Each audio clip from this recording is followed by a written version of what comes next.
നമസ്കാരം, ഞാൻ doctor Mrinal S Pillai, consultant newborn ഡോക്ടറാണ് ജി ഹോസ്പിറ്റലിലെ. ഇന്ന് പറയാൻ പോകുന്ന ടോപ്പിക്ക് അമ്മമാരിൽ മുലപ്പാൽ കൂട്ടാനുള്ള എന്തൊക്കെ കാര്യങ്ങൾ ചെയ്യാൻ കഴിയും എന്നുള്ളതാണ്. പലപ്പോഴും അമ്മയുടെ പാല് കുറഞ്ഞു പോകുന്നത് അമ്മ കൂടുതൽ നേരം ഫീഡ് ചെയ്യാതെ വളരെ ഷോർട്ടായിട്ട് ഫീഡ് ചെയ്യുകയാണെങ്കിൽ, അല്ലെങ്കിൽ പാല് കൊടുക്കുന്നത് താമസിക്കുകയാണെങ്കിൽ, ബേബി ജനിച്ചു കഴിഞ്ഞ് പക്ഷേ ഉടൻ തന്നെ പാല് കൊടുത്തില്ല, ചിലപ്പോൾ 1-2 ദിവസം കഴിഞ്ഞിട്ടായിരിക്കും പാല് കൊടുക്കുന്നത്, അല്ലെങ്കിൽ വളരെ കുറച്ച് നേരം മാത്രമേ ഫീഡ് ചെയ്യുന്നുള്ളൂ, അല്ലെങ്കിൽ വളരെ കുറവ് തവണ മാത്രമേ ഫീഡ് ചെയ്യുന്നുള്ളൂ, ഒരു ദിവസം ഒരു 3-4 തവണ മാത്രമേ ഫീഡ് ചെയ്യുന്നുള്ളൂ, ബാക്കി സമയം പൊടിപ്പാൽ അങ്ങനെ കൊടുക്കുകയാണെങ്കിൽ, അങ്ങനെയൊക്കെ ചെയ്യുകയാണെങ്കിൽ പാല് കുറയാം. പിന്നെ അമ്മയ്ക്ക്, ചില അമ്മമാർക്ക് വേറെ എന്തെങ്കിലും അസുഖവും കാണും, അല്ലെങ്കിൽ ബേബിക്ക് അസുഖം ഉണ്ടാവും, അങ്ങനെയാണെങ്കിലും പാല് കുറയാം. അമ്മയ്ക്ക് അധികം റെസ്റ്റ് കിട്ടുന്നില്ല, ആവശ്യമുള്ള റെസ്റ്റ്, ഉറക്കം കിട്ടുന്നില്ല, കറക്റ്റായിട്ട് വെള്ളം കുടിക്കാൻ കഴിയുന്നില്ല, അല്ലെങ്കിൽ ഫുഡ് കഴിക്കാൻ പറ്റുന്നില്ല, അങ്ങനെയാണെങ്കിലും അമ്മയ്ക്ക് പാല് കുറയാം. അമ്മയുടെ ശരീരത്ത് എന്തെങ്കിലും വേദനയുണ്ടെങ്കിൽ, വേദന എന്ന് പറയുമ്പോൾ വളരെ സാധാരണമായിട്ട് നടുവേദന ഉണ്ടാവാം, ഇനി വേറെ എന്തെങ്കിലും രീതിയിലുള്ള വേദന, തലവേദന, മൈഗ്രെയിൻ, സൈനസൈറ്റിസ്, അല്ലെങ്കിൽ പൈൽസ്, ഹെമറോയിഡ്സ്, ഇങ്ങനെയൊക്കെയുള്ള വേദനയുണ്ടെങ്കിലും പാല് കുറയാൻ സാധ്യതയുണ്ട്. അപ്പോൾ കുഞ്ഞ് ജനിക്കുന്നത് ചിലപ്പോൾ സിസേറിയൻ സെക്ഷൻ ആയിരിക്കും, അങ്ങനെയാണെങ്കിൽ ആ സിസേറിയൻ സെക്ഷൻ്റെ വേദന കാരണം പാല് കുറയാം. ചിലപ്പോൾ അമ്മമാർക്ക് സ്വയം സംശയം ഉണ്ടാവാം, കൂടുതലായിട്ട് ചിന്തിച്ച് പാല് സ്വയം തന്നെ കുറയ്ക്കും. ഈ സംശയമുള്ളവർക്കും പാല് കുറയാനുള്ള ടെൻഡൻസി ഉണ്ട്. അപ്പോൾ സ്വയം വിശ്വസിക്കുന്നത് വളരെ ഇമ്പോർട്ടൻ്റ് ആണ്. കുഞ്ഞിനെ എടുക്കാതിരിക്കുക, ഉറങ്ങുന്ന സമയത്ത് കുഞ്ഞിനെ മാറ്റിക്കിടത്തുക, അങ്ങനെയാണെങ്കിലും പാല് കുറയാനുള്ള സാധ്യതയുണ്ട്. അപ്പോൾ ഇതിൽ നിന്നൊക്കെ മനസ്സിലാക്കുന്നത് എങ്ങനെയാണ് പാല് കൂട്ടേണ്ട ടെക്നിക്കും ഇതിൽ നിന്ന് തന്നെ, ഈ പറഞ്ഞ കാര്യങ്ങളിൽ തന്നെ മനസ്സിലാവും. അപ്പോൾ പാല് കൂടണമെങ്കിൽ, ഇപ്പോൾ നിങ്ങൾ മെയിനായിട്ടും കുഞ്ഞിന് പൊടിപ്പാലാണ് കൊടുക്കുന്നുണ്ടെങ്കിൽ, നിങ്ങളെ പാല് കുറവാണെങ്കിൽ, പാല് അത്യാവശ്യം കൂട്ടണമെങ്കിൽ, ചിലപ്പം മൊത്തമായിട്ട് സാധാരണ തുടക്കം മുതൽ നല്ലോണം പാല് കൊടുക്കുന്ന അമ്മയുടെ അത്രയും എത്തിയെന്ന് വരില്ല, ചിലപ്പോൾ കുറച്ച് പൊടിപ്പാൽ കൊടുക്കേണ്ടി വരും. അങ്ങനെയാണെങ്കിൽ ഈ പറയുന്ന 8-10 കാര്യങ്ങൾ ചെയ്യുക. ഫസ്റ്റ്, ഏറ്റവും നേരത്തെ ബേബി ജനിച്ച ഉടൻ തന്നെ പാല് കൊടുക്കാൻ ശ്രമിക്കുക. അറ്റ്ലീസ്റ്റ് ഈ ഒരു ഡെലിവറി സമയത്ത് നടന്നില്ലെങ്കിൽ അടുത്ത ബേബി ഡെലിവർ ആവുമ്പോൾ അത് ശ്രദ്ധിക്കുക. ബേബി ജനിച്ച ഉടൻ തന്നെ നേരത്തെ തന്നെ പാല് കൊടുക്കുക. എത്രയും നേരത്തെ, അരമണിക്കൂറിനുള്ളിൽ തന്നെ കുഞ്ഞിന് പാല് കൊടുക്കുക. രണ്ടാമത്, കുഞ്ഞിനെ കൂടുതൽ നേരം പാല് കൊടുക്കുക. ഈ കൂടുതൽ നേരം എന്ന് പറയുമ്പോൾ പലപ്പോഴും കുഞ്ഞിന് എന്തെങ്കിലും മൂക്കടപ്പോ വല്ലതും ഉണ്ടെങ്കിൽ കുഞ്ഞിന് പാല് കുടിക്കാൻ പറ്റിയെന്ന് വരില്ല. അപ്പോൾ മൂക്കടപ്പുണ്ടെങ്കിൽ മൂക്കിന് ഡ്രോപ്സ് ഒഴിച്ച് മൂക്ക് തുറക്കേണ്ടി വരും. പണ്ടുള്ള അമ്മമാർ മൂക്കിൽ നിന്ന് വെച്ച് വലിച്ചെടുക്കുമായിരുന്നു, മൂക്കിൽ എന്തെങ്കിലും സെക്രീഷൻ ഉണ്ടെങ്കിൽ. അപ്പോൾ അതുകൊണ്ട് പാല് കൂടുതൽ നേരം കുഞ്ഞിന് കുടിക്കാൻ കഴിയും. കുഞ്ഞിനെ വളരെ ഡീപ്പായിട്ട് സക്ക് ചെയ്യിപ്പിക്കാൻ അനുവദിക്കുക. ഇപ്പം നിപ്പിളിൽ മാത്രം സക്ക് ചെയ്താൽ കുഞ്ഞിന് ഡീപ്പായിട്ട് സക്ക് ചെയ്യാൻ പറ്റിയെന്ന് വരില്ല. അപ്പോൾ ഡീപ്പായിട്ട് കയറണമെങ്കിൽ കുഞ്ഞിൻ്റെ കഴുത്തിനടിയിൽ പിടിക്കേണ്ടി വരും. അപ്പോൾ കുഞ്ഞിൻ്റെ കഴുത്തിനടിയിൽ പിടിക്കാൻ വേണ്ടി ഓപ്പോസിറ്റ് കൈ ഉപയോഗിക്കാം, ക്രോസ് ക്രേഡിലായിട്ട് പിടിക്കാം, അല്ലെങ്കിൽ സെയിം സൈഡിലെ കൈ വെച്ചും കഴുത്തിനടി പിടിക്കാം. അതിനെ പറയുന്നത് ഫുട്ബോൾ ഹോൾഡ് പൊസിഷൻ. അപ്പോൾ ഈ 2 പൊസിഷനിലും കുഞ്ഞിൻ്റെ വളരെ ഡീപ്പായിട്ട് കയറുന്നതായിരിക്കും. ഇതിനെ പറയുന്ന ഡീപ്പ് അറ്റാച്ച്മെൻറ്റ്. ഡീപ്പ് അറ്റാച്ച്മെൻറ്റ് ചെയ്തതിന് ശേഷം കുഞ്ഞ് മിക്കവാറും ഉറങ്ങിക്കിടക്കുമായിരിക്കും. അപ്പോൾ കൂടുതൽ നേരം കുടിക്കണമെന്ന് നേരത്തെ പറഞ്ഞ കാര്യം നടക്കണമെങ്കിൽ കുഞ്ഞിൻ്റെ കവിളിൽ, കയ്യിൽ, കാലിലെല്ലാം ഉരച്ചൊരച്ച് ഫീഡ് ചെയ്യേണ്ടി വരും. കവിളിൽ, കയ്യിൽ, കാലിലെല്ലാം ഉരച്ചൊരച്ച് ഫീഡ് ചെയ്യേണ്ടി വരും. നമ്മൾ മനസ്സിലാക്കേണ്ടത്, കുഞ്ഞിന് സ്വയം ആയിട്ട് പാല് കൂട്ടണമെന്നോ വെയിറ്റ് കൂട്ടണമെന്നോ ഒന്നും ആഗ്രഹമില്ല. അമ്മയുടെ മോട്ടിവേഷൻ, അല്ലെങ്കിൽ അമ്മയുടെ ആഗ്രഹം കാരണമാണ് കുഞ്ഞ് ജീവിച്ചിരിക്കുന്നത്. അതുകൊണ്ട് അമ്മ സ്വയമേവ കവിളിൽ, കയ്യിൽ, കാലിലെല്ലാം ഉരച്ചൊരച്ച് ഫീഡ് ചെയ്യേണ്ടി വരും. ഇനി അതുകൂടാതെ തോളത്ത് അരമണിക്കൂർ വെക്കണം. അപ്പോൾ ഫീഡ് ചെയ്തതിന് ശേഷം വയറിനുള്ളിൽ ഗ്യാസ് കാണും. അപ്പോൾ ഈ ഗ്യാസ് പോയില്ലെങ്കിൽ കൂടുതൽ നേരം ഫീഡ് ചെയ്യാൻ പറ്റിയെന്ന് വരില്ല. അപ്പോൾ തോളത്ത് ഫീഡ് ചെയ്തതിന് ശേഷം അരമണിക്കൂർ, ഓരോ തവണ ഫീഡ് ചെയ്തതിന് ശേഷം അരമണിക്കൂർ തോളത്ത് വെക്കണം. അപ്പോൾ ഈ പറഞ്ഞ കാര്യങ്ങൾ ചെയ്തിട്ട് കുഞ്ഞിന് കൂടുതൽ നേരം ഫീഡ് ചെയ്യാൻ നോക്കുക, പാല് കൂടുന്നതായിരിക്കും. മൂന്നാമതായി, കൂടുതൽ തവണ ഫീഡ് ചെയ്യുക. അപ്പോൾ ഒരു ദിവസം 3-4 തവണ ഫീഡ് ചെയ്യുമെന്ന് വെച്ചാൽ പാല് കൂടില്ല, കൂടുതൽ തവണ ഫീഡ് ചെയ്യണം. ഒരു ദിവസം ഒരു 8-10 പ്രാവശ്യമെങ്കിലും, അല്ലെങ്കിൽ അതിൽ കൂടുതൽ തവണമെങ്കിലും ഫീഡ് ചെയ്യണം. അപ്പോൾ നിങ്ങൾ ചോദിക്കും എത്ര തവണ അല്ലെങ്കിൽ എത്ര മണിക്കൂർ കൂടുമ്പോഴാണ് ഫീഡ് ചെയ്യേണ്ടത്? മണിക്കൂർ തീരുമാനിക്കുന്നത് ബേബിയാണ്.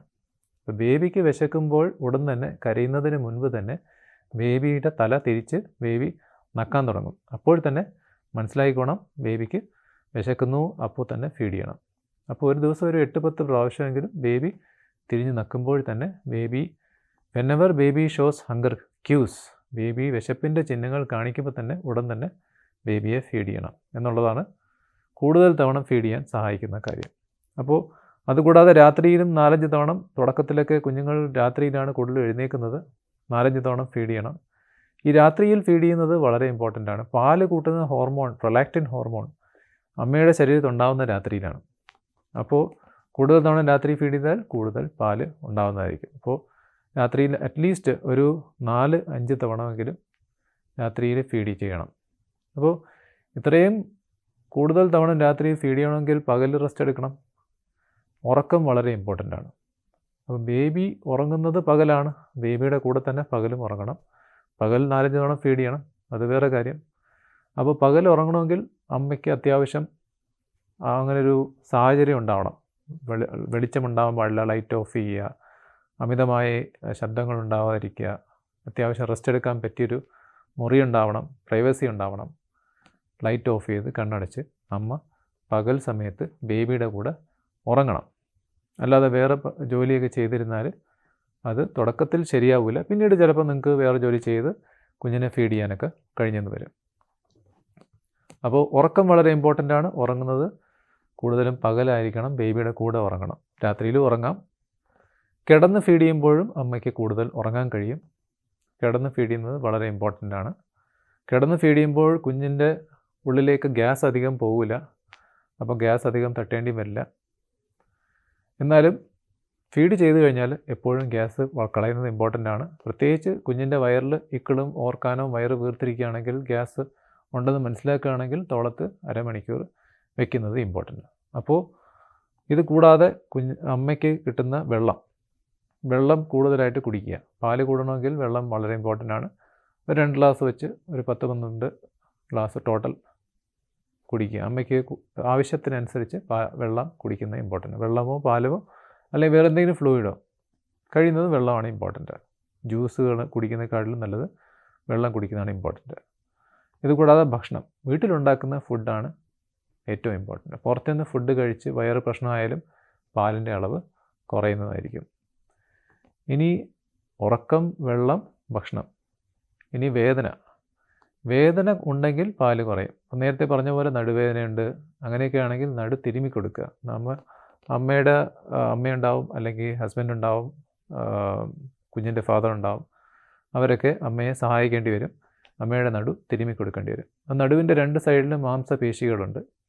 മധ്യത്തിൽ തിരുമാൻ പാടില്ല. 2 സൈഡിലും തള്ളവിരൽ വെച്ചിട്ട് വട്ടത്തിലും സ്ട്രൈറ്റായിട്ട് 4 തവണ ഒരു ദിവസം 4 തവണ 10-15 മിനിറ്റെങ്കിലും തിരുമണം. ഏകദേശം 2 ദിവസം കഴിയുമ്പോഴായിരിക്കും നടുവേദന തുടങ്ങുന്നത്.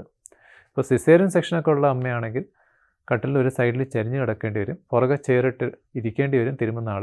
എന്നിട്ട് തള്ളവിരൽ വെച്ചിട്ട് അമ്മയുടെ നടുവിൻ്റെ 2 സൈഡിലും വട്ടത്തിലും സ്ട്രൈറ്റായിട്ടും 4 തവണ 10-15 മിനിറ്റ് തിരുമ്മി കൊടുക്കേണ്ടി വരും.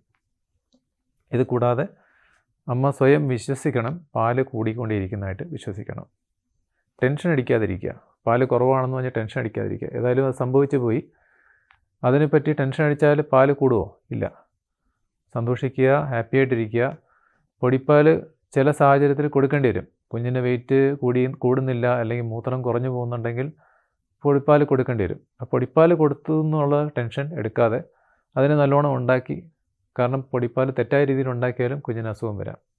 അതിന് നല്ലോണം ഉണ്ടാക്കി അതിൽ ഹാപ്പി ആയിട്ട് തന്നെ അമ്മയുടെ പാല് കൊടുത്തിട്ട് വേണം പൊടിപ്പാൽ കൊടുക്കാൻ. ഓരോ തവണ പൊടിപ്പാൽ കൊടുക്കുന്നതിന് മുമ്പേ അമ്മയെ കൊണ്ട് കുഞ്ഞിനെ സഖിയിപ്പിക്കുക.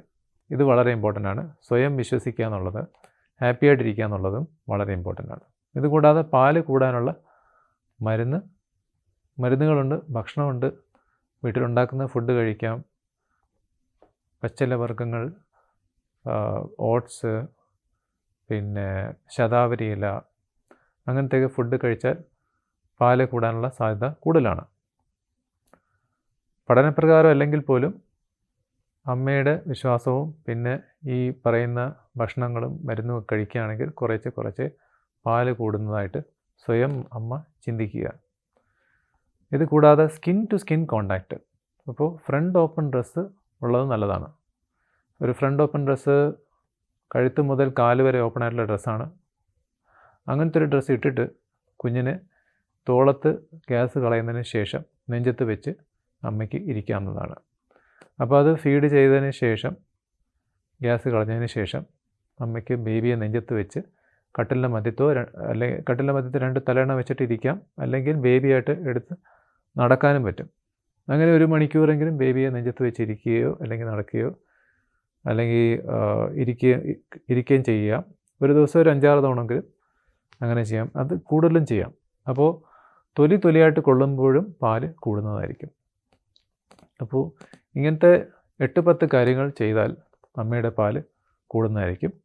അതിലൊന്നെന്ന് വെച്ചാൽ കൂടുതൽ നേരം ഫീഡ് ചെയ്യുക, 2 വെച്ചാൽ കൂടുതൽ തവണ ഫീഡ് ചെയ്യുക, 3 കുഞ്ഞിൻ്റെ കൂടെ പകൽ പ്രത്യേകിച്ച് ഉറങ്ങുക, അത്യാവശ്യം വെള്ളം കുടിക്കുക, ഫുഡ് നോർമലായിട്ട് കഴിക്കുക, വേദന കൺട്രോൾ ചെയ്യുക, നടു തിരുമ്മേണ്ടി വരും, വിശ്വസിക്കുക, ഹാപ്പി ആയിട്ടിരിക്കുക, പാല് കൂടാനുള്ള മരുന്നെടുക്കുക, പിന്നെ ബേബിയെ നെഞ്ചത്ത് വെച്ച് ഇരിക്കുക. അപ്പോൾ ഇത്രയും കാര്യങ്ങൾ കൊണ്ട് നിങ്ങളെ പാല് കൂടുമെന്ന് ഞാൻ വിശ്വസിക്കുന്നു.